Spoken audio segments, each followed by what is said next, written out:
नमस्कार साथियों, कैसे हैं आप सभी। मैं विनय तिवारी एक बार फिर आप सभी लोगों का बहुत हार्दिक स्वागत करता हूं नोटिफिकेशन अड्डा में।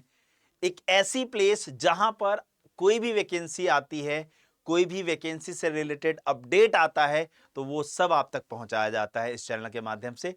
तो आप सभी जितने भी हमारे छोटे भाई बहन यहां लाइव देख रहे हैं, सब लोग चैनल को तुरंत सब्सक्राइब कर लेना और बेल आइकन जरूर प्रेस कर लेना, ताकि जैसे हम कोई नोटिफिकेशन आपके लिए यहां पर अपलोड करें या लाइव करें, आप तक उसका नोटिफिकेशन सबसे पहले पहुंचे। तो आज आप सभी लोगों के लिए आरआरबी की तरफ से, रेलवे रिक्रूटमेंट बोर्ड की तरफ से आने वाली जो वैकेंसी है 2025 की, एएलपी की असिस्टेंट लोको पायलट, उसके लिए रेलवे की तरफ से एक नोटिस आया है। मैं उसके बारे में बात करूंगा। साथ ही साथ मैं ये भी बताऊंगा कि आप में से कौन बच्चे हैं जो एलिजिबल हैं असिस्टेंट लोको पायलट के फॉर्म को भरने के लिए। दैट मीन्स क्या एज होने वाली है, क्या क्वालिफिकेशन होने वाला है और कितने स्टेप्स होंगे जिससे आपका सिलेक्शन प्रोसेस पूरा हो जाएगा। तो पहले अगर मैं यहां पर देखने की कोशिश करूं तो आप लोग नोटिस देख रहे होंगे, indent of vacancies of ALPs for notification in 2025। 2025 के अंदर एक्चुअली में है क्या कि रेलवे का एक सॉफ्टवेयर होता है OIRMS। यहां पर रेलवे क्या करता है, अपनी जितनी भी कंसर्न आरआरबीज हैं उनसे कहता है कि आप इस पोर्टल के ऊपर आपके पास जो भी रिक्वायरमेंट है, जिस भी पोस्ट के लिए आपको कैंडिडेट चाहिए, आप यहां पर फिल कर दो। फिर हम उसका जो है आरआरबी से अप्रूवल लेंगे और अप्रूवल के बाद हम उसके कंसर्न नोटिफिकेशन निकाल देंगे। तो सेम इसी तरीके से online indenting and recruiting management system OIRMS has been examined in railway board. तो उन्होंने, रेलवे बोर्ड ने एग्जामिन कर लिया है और टोटल नंबर ऑफ 9,970 वैकेंसीज को अप्रूवल मिल चुका है। तो इतनी वैकेंसीज इस बार आने वाली हैं। पिछली बार भी काफी सारी वैकेंसीज एएलपी में देखने को मिली थी। ठीक है, 10,000 20,000 कह रहा हूं, 18,000 समथिंग वैकेंसीज थी ना आपकी। तो पिछली बार भी काफी अच्छे नंबर में वैकेंसीज थी। पहले नोटिफिकेशन आया तो वैकेंसी कम थी, बाद में वैकेंसी इंक्रीज कर दी गई थी।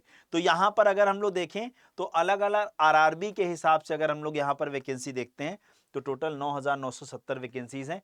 ये सभी आरआरबी का डेटा है जो OIRMS पे आया था। अब कौन कौन इस फॉर्म को भर सकता है, सबसे बड़ा सवाल आपका ये आता है।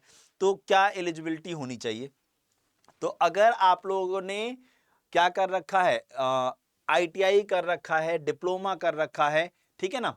देखो यहां पर अगर मैं बताऊं, applicant should have completed matriculation, यानी 10th पास कर रखा हो with an ITI certificate in a relevant trade. आपने कंसर्न ट्रेड में अगर पढ़ाई कर रखी, किसमें? Mechanical, electrical, electronics, automobile engineering, इन सब में पढ़ाई कर रखी है, या आपने डिप्लोमा कर रखा है, तो भी आप एलिजिबल हो जाते हो असिस्टेंट लोको पायलट की पोस्ट के लिए। अगर मैं एज लिमिट की बात करता हूं तो 18 से 30 साल की एज मांगी जाती है बेटा। यहां पर एक बात का खास ख्याल रखिएगा कि जितने हमारे कैटेगरी वाले बच्चे होते हैं, ओबीसी कैटेगरी को 3 साल का एज रिलैक्सेशन जो सेंट्रल गवर्नमेंट के नॉर्म्स हैं वैसे मिलेगा, और जो हमारे SC ST कैटेगरी के छात्र हैं उनको 5 साल का एज रिलैक्सेशन भी मिलेगा। जब हम सिलेक्शन प्रोसेस की बात करते हैं बेटा, तो सिलेक्शन प्रोसेस के अंदर पहले आपका CBT 1 कंडक्ट कराया जाएगा, फिर CBT 2 कंडक्ट कराया जाएगा, फिर CBAT ये कंडक्ट कराया जाएगा। देन आप लोग का सिलेक्शन प्रोसेस डॉक्यूमेंट वेरिफिकेशन और मेडिकल के थ्रू पूरा होता है। तो CBT 1 में अगर मैं बात करूं तो आप लोग के पास सब्जेक्ट कौन से हैं? मैथ्स, रीजनिंग और GS। यही सब्जेक्ट आप लोग के CBT 1 में पूछे जाते हैं।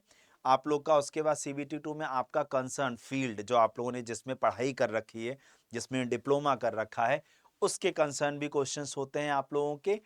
जैसे कि मैं बताऊं तो 2024 का CBT 2 होने वाला था 19-20 तारीख को, जो कैंसिल हो गया है किसी रीजंस की वजह से। ठीक है। और CBAT क्या होता है बेटा? तो ALP के अंदर साइकोमेट्रिक टेस्ट होता है।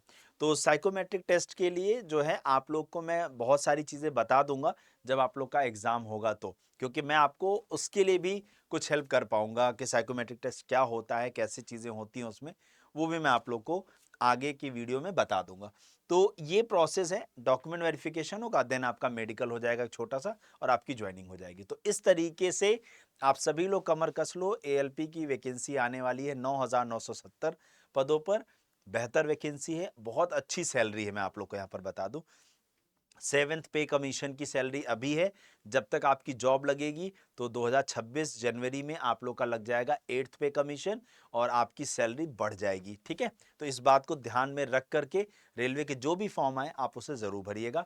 और जितने भी लोग नए हैं चैनल पे, चैनल को सब्सक्राइब कर लीजिएगा ताकि आप लोग को ऐसी ही अपडेट और वीडियोस हमेशा मिलते रहें। Thank you.